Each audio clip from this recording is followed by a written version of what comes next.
A Polícia Federal concluiu hoje o inquérito do Supremo Tribunal Federal que apura crimes que teriam sido praticados pela senadora Gleisi Hoffmann na campanha eleitoral para o Senado em 2014. A Procuradoria-Geral da República pediu hoje ao Supremo Tribunal Federal a condenação da senadora do PT, Gleisi Hoffmann, do marido dela, o ex-ministro Paulo Bernardo, e do empresário Ernesto Rodrigues.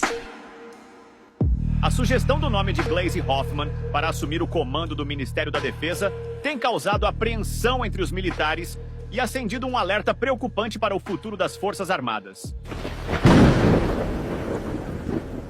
Seu alinhamento ideológico com a ala bolivariana e sua proximidade com o regime de Nicolás Maduro geram inquietação na caserna e levantam questionamentos sobre a real intenção por trás dessa indicação. A eventual nomeação de Hoffmann não se trata apenas de um nome em um cargo estratégico, mas de um movimento que pode comprometer a soberania nacional e a estrutura militar do país. A saída de José Múcio da Defesa era uma questão de tempo.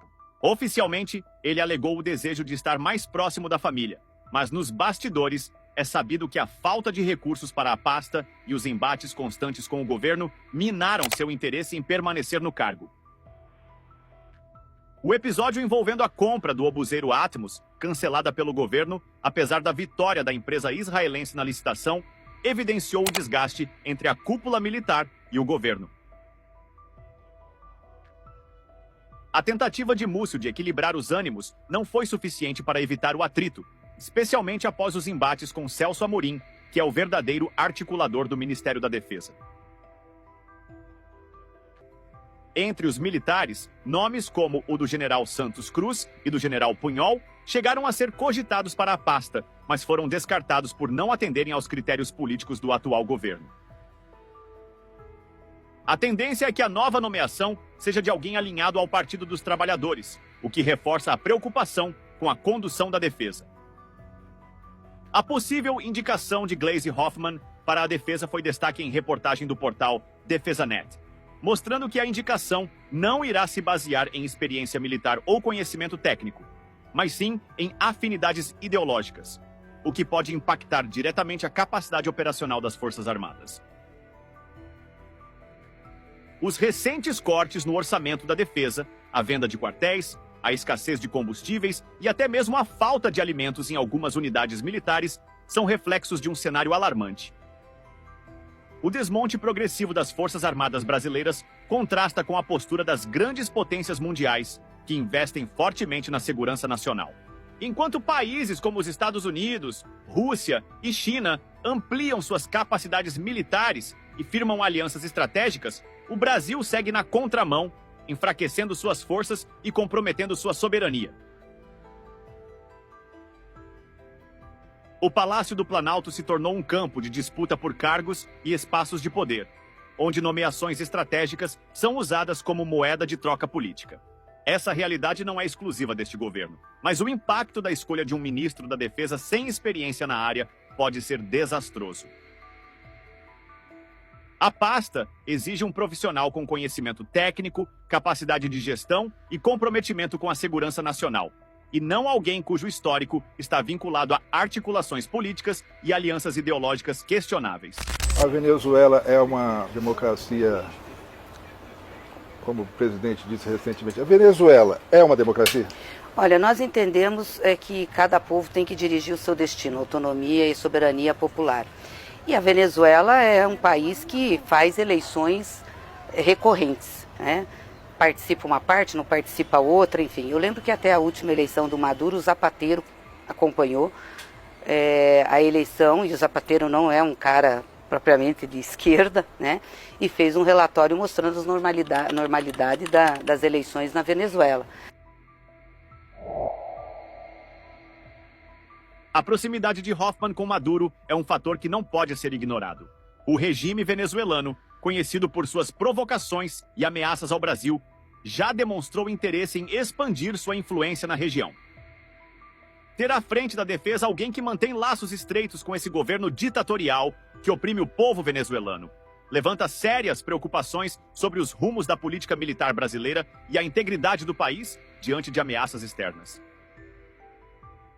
O vídeo recente da Marinha sobre a realidade militar no Brasil, expondo as dificuldades enfrentadas pela tropa, também causou desconforto no governo, fazendo com que a Marinha deletasse o vídeo das suas redes sociais. E a Marinha excluiu das redes sociais um vídeo em que questionava a existência de privilégios para os militares.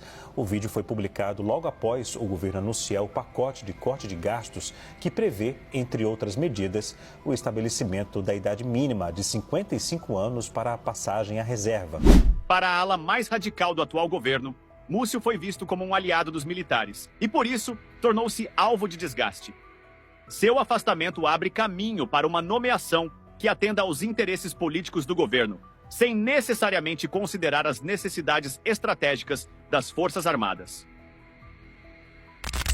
O Brasil já enfrenta desafios significativos em sua defesa nacional, e a indicação de um nome sem preparo técnico só agravaria essa situação. O Ministério da Defesa não pode ser tratado como um espaço de barganha política. O fortalecimento das Forças Armadas é essencial para garantir a soberania do país, e isso só será possível com investimentos adequados, planejamento estratégico e lideranças comprometidas com a defesa da pátria. A crescente desvalorização dos militares impacta diretamente a segurança nacional, refletindo no agravamento da crise interna, que já se encontra em estado alarmante.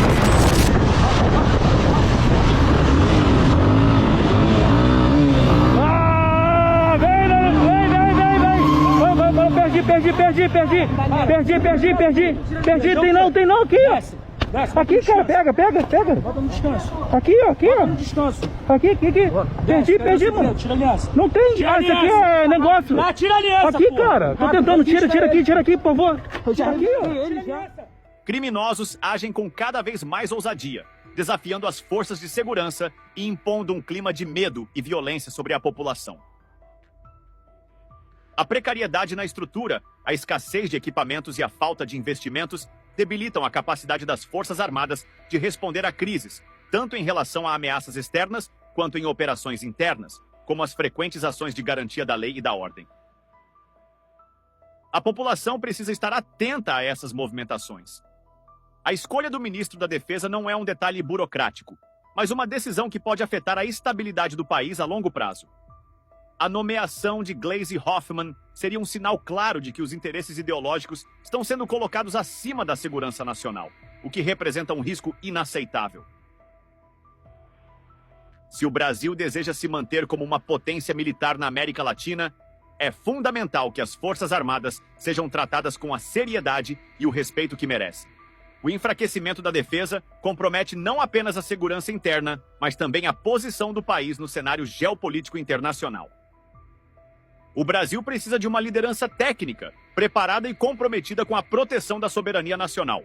Qualquer decisão diferente disso será um erro com consequências graves para o país e para o futuro de sua segurança.